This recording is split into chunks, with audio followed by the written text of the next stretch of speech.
The younger sister suddenly noticed something glowing at the bottom of the swimming pool, and it turned out to be a huge diamond ring. Seeing this scene, the elder sister was instantly overcome by greed. Noticing that there was no one around, she jumped into the water without hesitation, eager to claim the ring for herself. But the ring was stuck tight in a crack at the bottom of the pool, and no matter how hard she pulled, she couldn't get it out. When the younger sister saw this, she quickly jumped into the pool too, trying to help her sister pull the ring free. Just then, an accident happened. The younger sister's hair suddenly got tangled in the drain grate, and both of them panicked immediately. What they didn't know was that the pool attendant above was in a hurry to go home and didn't notice what was happening at the bottom of the pool at all. After glancing around the empty venue, he resolutely pressed the closing button, and the pool cover began to slowly lower. The elder sister immediately sensed that something was wrong. She pulled desperately at her sister's hair, trying to get back to the surface as quickly as possible. Summoning all her strength, she gave a sharp tug and finally pulled her sister's hair free. Both of them swam frantically toward the surface, but it was too late. The pool cover had completely sealed off the pool. Terrified, the two of them banged wildly on the cover and screamed for help, but the place was already empty, and the attendant had left after finishing his shift. Despair instantly engulfed them both, because it was Friday, and the pool was closed on weekends, not reopening until Monday. If they stayed in the pool for 2 whole days like this, they would definitely freeze to death. After calming down for a moment, they decided to join forces to push the pool cover open, but no matter how many times they tried, the cover didn't budge an inch. The younger sister flew into a rage, accusing her elder sister of getting them trapped here because of her greed. But arguing was completely useless now. They had to find a way to escape. The two of them started searching every corner of the pool, hoping to find another exit. After combing the entire pool, they realized it was completely sealed off, and the only tools they could find were an old swimsuit and a broken piece of plastic board. At that moment, the younger sister noticed a small hole in the pool cover, but it was far too tiny, and no matter how hard they tried, they couldn't make it any bigger. The elder sister tried cutting the pool cover with the plastic board, but the cover was far too sturdy and wouldn't cut at all.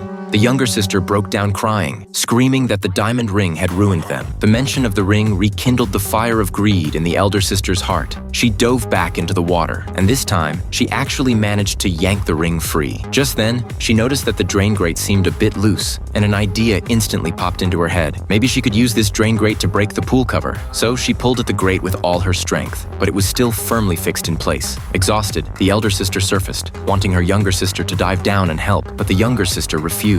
She didn't believe this method would work at all. Little did she know they were missing their best chance to escape. Just then, a phone rang by the pool. It was a call from the elder sister's boyfriend. Watching the phone so close yet completely out of reach, their last remaining hope faded away bit by bit. As night fell, the pool lights turned off automatically, shrouding them in complete darkness, and the water grew colder and colder. To make matters worse, the elder sister's face turned pale, and her body went weak with uncontrollable shaking. It turned out she had diabetes and was in urgent need of an insulin injection, but her medicine was in her bag by the pool. Realizing the urgency of the situation, the younger sister picked up the broken pieces of plastic and slashed frantically at the cover. Just then, there was a noise from above, and the pool lights turned on again. It was the venue's cleaner who had come in to do some cleaning. Overjoyed, the two sisters beat on the pool cover with all their strength, finally catching the cleaner's attention. They thought they were finally saved, but to their horror, the woman didn't reach out to help them. Instead, she walked straight toward their belongings, picked up their wallets, and started rummaging through them carefully. It turned out that this woman had just been released from prison not long ago, and the salary from this job was far from enough to pay her rent, so she had decided to extort money from the poor sisters. She turned off the surveillance cameras, turned on the pool lights, and started threatening them. She said coldly that as long as they handed over their bank card passwords, they could live. The younger sister angrily refused, but the woman didn't lose her temper. Instead, she turned off the lights and the heating system, and the pool was immediately plunged into pitch-black darkness and bone-chilling cold. At that moment, the two sisters were faced with an agonizing choice. If they gave her the passwords, she might take the money and never come back. If they didn't, they would freeze to death in the pool sooner or later.